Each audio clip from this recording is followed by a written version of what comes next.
E aí, pessoal, sábado de informações no Tricolor.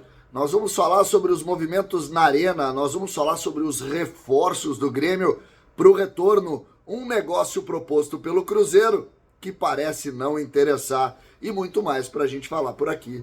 César Cidade Dias falando de Grêmio aqui no YouTube, papo de gremista para gremista. Agora a hora é da Reurbani. Você precisa ter o seu registro de imóvel individualizado com a Reurbani. Mais de 15 mil projetos aprovados em Santa Catarina, no Rio Grande do Sul e também no Paraná. Conheça a Reurbani e tenha, você que mora num condomínio, você que mora num bairro que não tem o registro de imóvel individualizado. A Reurbani faz isso para você. Conheça a Reurbani, ela é parceira aqui do canal do CCD. Gente, precisamos atualizar as notícias do Grêmio com algumas situações que são interessantes. A primeira delas é a Arena do Grêmio, porque o Grêmio desenvolveu uma negociação melhor com a Arena nos últimos dias e tem construído com a Arena situações que são melhores para o torcedor. No último jogo, o jogo de reabertura, aquele jogo contra o Atlético Mineiro, o Grêmio acabou tendo perto de 10 mil torcedores no estádio. E uma das lutas é para o Grêmio melhorar esse ponto, ter mais gente, conseguir ter uma estrutura melhor, conseguir de alguma maneira ter um maior número de sócios atendido.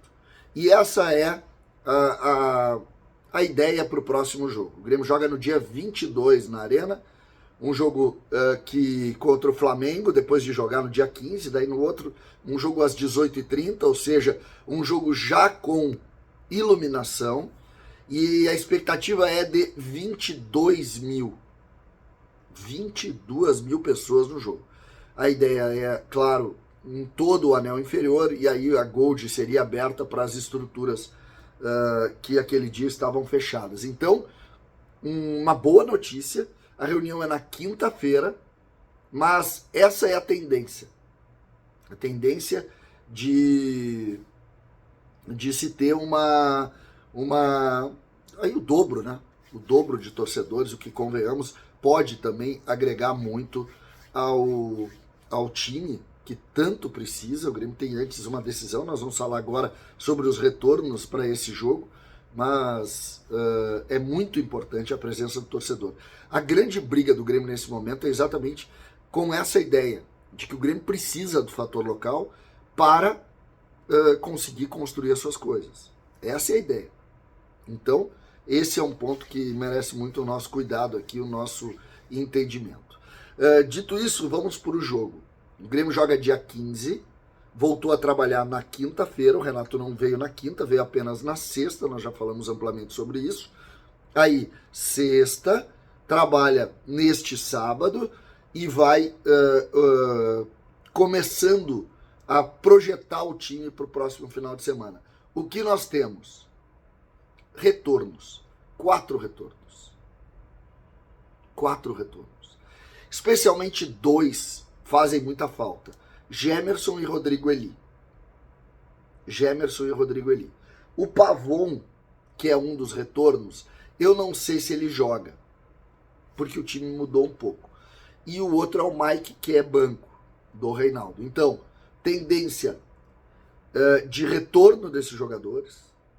O Diego Costa, por exemplo, eu nem considero tanto retorno, porque ele está sofrendo um problema. Sabe quantos jogos o Diego Costa atuou no Campeonato Brasileiro? 3 jogos. Então, não dá nem para dizer que é desfalque. Não dá nem para dizer que é desfalque.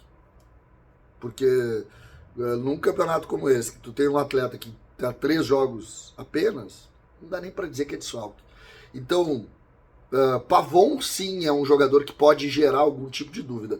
O Renato atuava com o Cristaldo por dentro, Pavon aberto pela direita, o Soteldo e o centroavante. O centroavante ninguém discute. Inclusive, uma das notícias que hoje está sendo muito discutida é exatamente essa ideia do Bright White morar na região central de Porto Alegre, O que, pô, é legal, né? A gente está valorizando muito esse jogador, né? A maneira como ele está conduzindo a sua construção de ambientação com a cidade de Porto Alegre, com a sociedade rio-grandense aqui e, obviamente, a torcida do Grêmio. Então, eu acho muito legal, eu estou muito satisfeito com isso e acho que todo torcedor do Grêmio, de alguma maneira, precisa ficar muito satisfeito com isso. Mas o Renato, utilizando essa ideia de colocar o Monsalve ao lado do Cristaldo, me parece que o Pavon, portanto, deixa de ter aquela ideia de time que ele tinha e passa a outra situação. Eu não vejo nenhuma chance do Renato mexer nessa estrutura de meio campo que tem Vijaçante, que tem Dodi, e aí, claro, aquele trio ali com o Cristaldo, com o Monsalve, com o Soteldo e ali na frente o Bright White. Não me parece que o Renato vá mexer nessa estrutura, porque ele sabe que o que deu consistência para o time foi, sobretudo, a entrada do Monsalve, e aí seria o Pavon, o jogador a atuar ali. Mas, se, por exemplo, perde o Cristaldo, o Pavon entra, o Monsalve vai para dentro, o Grêmio continua a sua história. Então, é mais um nome, é mais um jogador. Esse, por exemplo, assim como o Diego Costa, devendo, né? Devendo e devendo muito. Precisa, sim, de uma melhor estrutura. Eu não tenho nenhuma dúvida de que ele precisa apresentar mais. 4 milhões de dólares é um bom dinheiro e foi o que o Grêmio despendeu para contratá-lo. Negócios. Hoje surgiu uma informação, não acredito em que prospere. O Grêmio emprestou o Gabriel Grando e em troca recebeu o Rafael Cabral. Foi uma troca por empréstimo. E a informação é que o Cruzeiro quer essa troca em definitivo. Não tem nenhuma lógica essa troca em definitivo. Porque o Grando é jovem. O Cabral é um jogador já veterano. Eu considero bom goleiro, até no Grêmio não está indo bem, mas eu considero bom goleiro. E o que a gente pode começar a imaginar, começar a pensar, é que o Grêmio tem que entender como vai ser a utilização dos seus goleiros. O Grêmio não tem um goleiro confirmado. O Grêmio tem o Marquezinho, que é o titular e o torcedor gosta muito, mas não tem um goleiro confirmado. Não é aquela ideia de goleiro confirmado, que tu tem acima de qualquer dúvida, que é o jogador. Tu não tem isso. Então, não tem motivo de tu insistir no Rafael Cabral para ser banco do goleiro que tu queira, independente de ser o Marquezinho ou outro que tu contrate. O Grando já tem um outro perfil, é jogador da base, é jovem, inclusive tem passaporte comunitário, poderia inclusive ser envolvido em alguma troca, então é um pouco diferente, ou muito diferente, a relação desses dois. Dito isso, a gente começa a projetar a partir de... Eu estou gravando esse vídeo aí perto das 11 da manhã de sábado, mas ele começa a ser projetado também uma ideia de um Grêmio focado em melhorias da arena na semana e, obviamente, pensando muito nessa decisão que virou, mais uma vez, um jogo do Campeonato Brasileiro. O Grêmio tinha escapado disso, de alguma forma, quando fez aquela campanha muito boa, e agora vai ter que sofrer de novo, porque tem uma sequência de jogos muito complicados. Bragantino, Flamengo, depois tem ainda o Criciúma, jogo atrasado, depois tem o Botafogo lá em Brasília, ou seja, é uma sequência terrível de times que têm ambição no campeonato. O Grêmio não pode, por exemplo, perder os 3 jogos para esses times da parte de cima.